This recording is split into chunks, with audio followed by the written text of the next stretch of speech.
Hi everyone, my name is Gabriel Ha, I'm PM on the Visual C++ team, and I am here with my fellow PM on the Visual C++ team. This is Karl, who works in, well, Karl, why don't you tell the viewers a little bit about yourself? Hi, I'm Karl, as he just said. I work on the Visual C++ front-end team. I've worked at Microsoft for 2 years now, and at the front-end team for 1.5 years. I'm basically in charge of scheduling and planning for the language features that we'll be releasing in this compiler, and other miscellaneous stuff, while our devs do most of the hard work and all of the heavy lifting. All of it.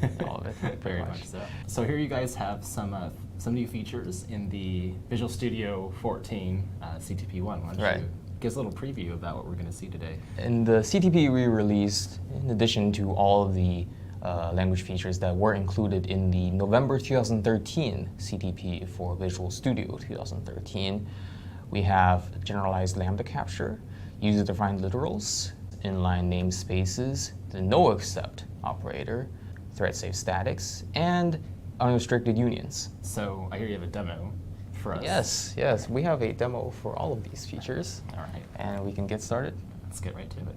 All right. Let's start by demonstrating thread-safe statics, or as some people call it, thread-safe magic statics. This feature guarantees that each function local static variable is initialized once and only once. That is, each invocation of the function will use the same static variable, and the static variable will not be initialized multiple times by each function. So to demonstrate this, we've created this very simple class that stores a single integer, and it has a constructor that sets the integer with its parameter. And we will use this to store the number of the thread that initialized the variable. We also have this function that we're going to be passing into the thread to call, and this function initializes a static local variable of type X with a thread ID that is passed into the function, and it prints a simple message. And here we have the main function, also very simple.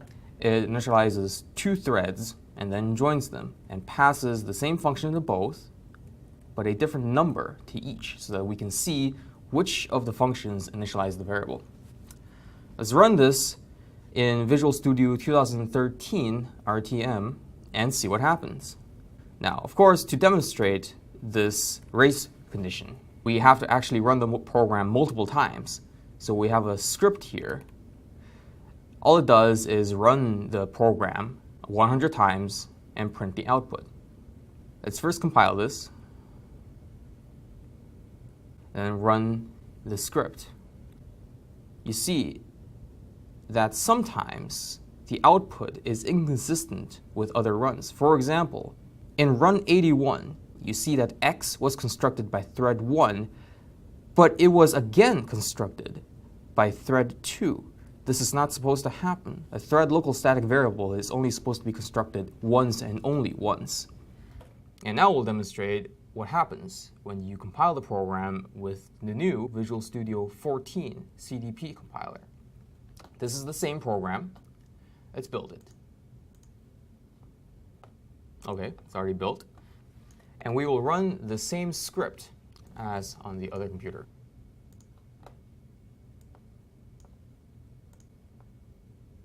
Here you see that in no run is the same object initialized twice.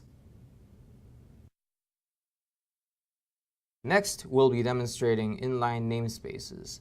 This feature allows namespaces to be declared inline, such as the case here, so that the contents of the inner namespace can be accessed from the outer namespace without an extra level of indirection. Now, why would you want to use this feature? Well, the reason is that namespaces are often used to enclose contents of older versus newer versions of the same library. For example, here we have an old version of foo. And in foo2, we have a newer version of foo. But the user of the library doesn't want to have to navigate the organizational innards of the namespace. So he just wants to use everything from the namespace foo directly. to achieve this, you ask, why don't we just write using namespace foo2 inside the outer namespace? Well, the reason is that if a user wants to specialize on a class inside a namespace, he must have the same namespace as the class. But if you were to using namespace inside the foo namespace, this would not work. C++ does not allow this to happen without the foo namespace matching the actual enclosing namespace of the class foo.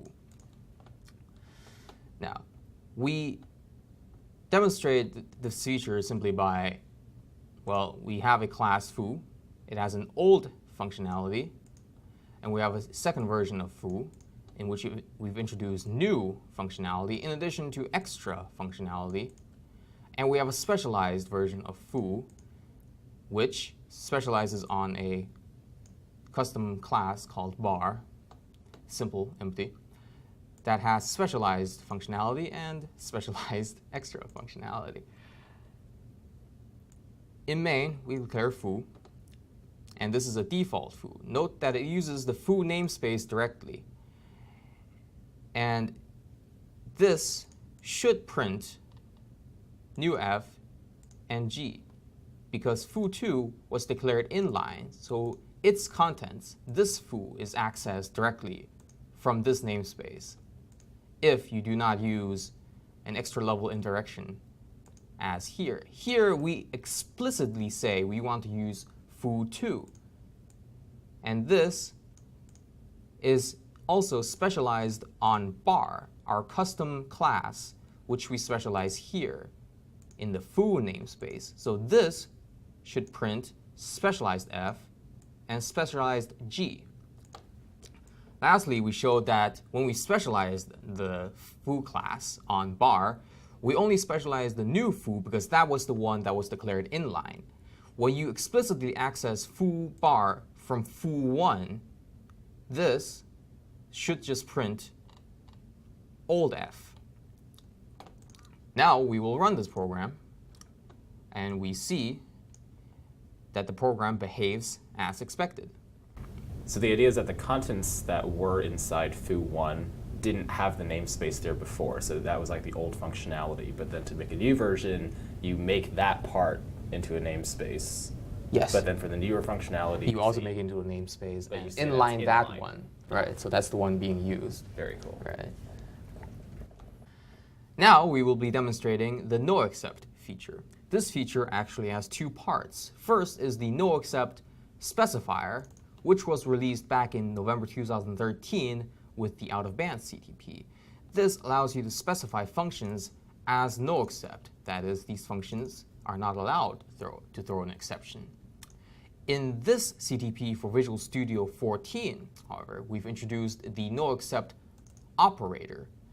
This operator returns true or false based on the expression you pass into it and whether or not it may or may not throw an exception. For example, no throw we've specified as noexcept. So if you put no throw into a noexcept operator, this will return true, whereas this will return false because may throw is a simple function that was not specified with noexcept, so it may throw an exception.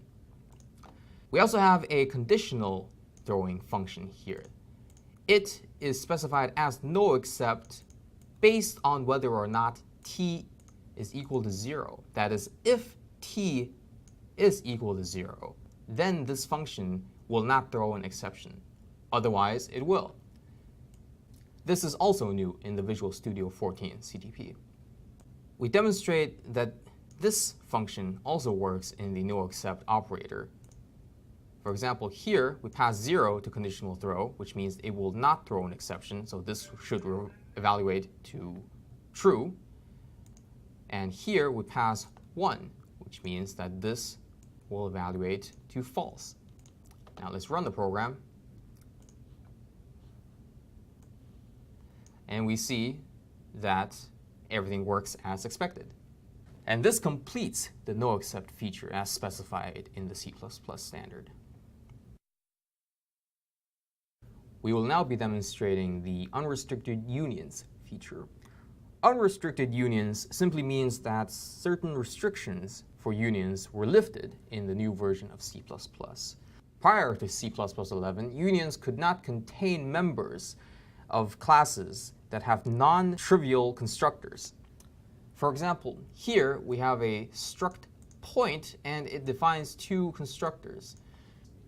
This means that it has non-trivial constructors. Basically, any time you define a constructor for a class, that class is a non-trivial constructor.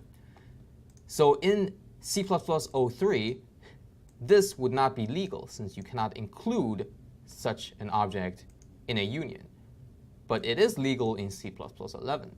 However, if you need to do this in C++ 11, the standard mandates that you also create a constructor for the union that explicitly constructs the member, as we do here. If you do not do this, for example, the compiler will complain. Let's see what happens when we do this.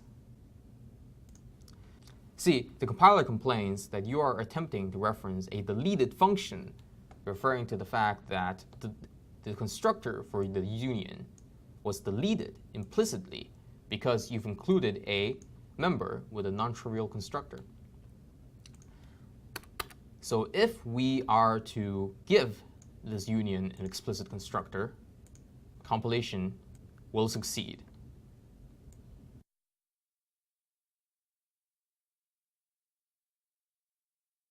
Now we will be demonstrating user-defined literals. This feature allows programmers to append numeric and string literals with meaningful suffixes to give them suitable semantics. The compiler transforms these suffixes into calls to appropriate functions that were defined for the user-defined literal. For example, here we've defined the literal 人民币 for the Chinese currency. The special syntax involves empty double quotes and the operator keyword. The parameter to this function is simply divided by 6 to return the dollar value. I've put 6.0 here for now, but obviously this is not the current exchange rate. So we verified that this works by passing in 10.0 人民币to this user-defined literal. And we print out how many dollars it would equal. Let's run this and see what happens. And we see that it called the user-defined literal function and divided the number by 6. Lastly, we'll be demonstrating the generalized lambda capture feature. This feature allows the results of evaluating an expression to be assigned to a variable in the capture clause of a lambda. For example, here we assign 3 to I directly in this lambda. Note that no enclosing variable called I is required to do this. The real reason for implementing this feature is that it allows move-only types to be captured by lambdas. For example, here, pointer was declared as a move-only type, a unique pointer.